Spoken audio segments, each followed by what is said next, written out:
Wallahi ndugu zangu, tusiache kumuomba Allah atupe thabati katika dini, atudumishe katika ibada, kwani kwa hakika tupo katika zama mbaya sana, akhiru zaman, zama za mwisho, zama ambazo leo hii maasiya inaonekana ni kitu cha kawaida sana. Tuko katika zama ambazo halali leo hii imekuwa ni haramu, uongo umekuwa ndio ukweli, dhulma imekuwa ndio maisha, zinaa imekuwa ni kawaida sana katika maisha ya binadamu. Mpaka kuna muda hata nyoyo za waja huwa zikashawishika kuingia katika maasiya. Wallahi tumuombeeni Allah atupe mwisho mwema, kwani kwa hakika mwisho wa dunia umekaribia.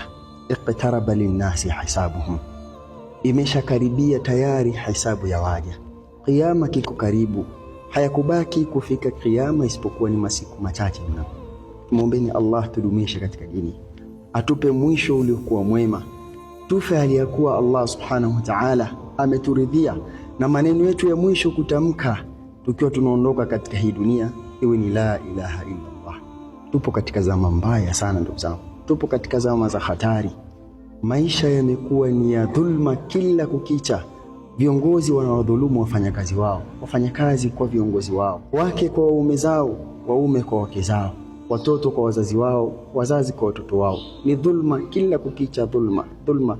Wala waja hawajali tena, hawana ile hofu kwa Allah subhanahu wa ta'ala. Wallahi ndugu zangu, Allah tupe mwisho uliokuwa mwema, Allah tupe mwisho uliokuwa mzuri, atupe thabati katika dini, na tuchukue katika huu mgongo wa ardhi aliyakuwa ameturidhia matendo yetu tuliyofanya. Assalamu alaikum.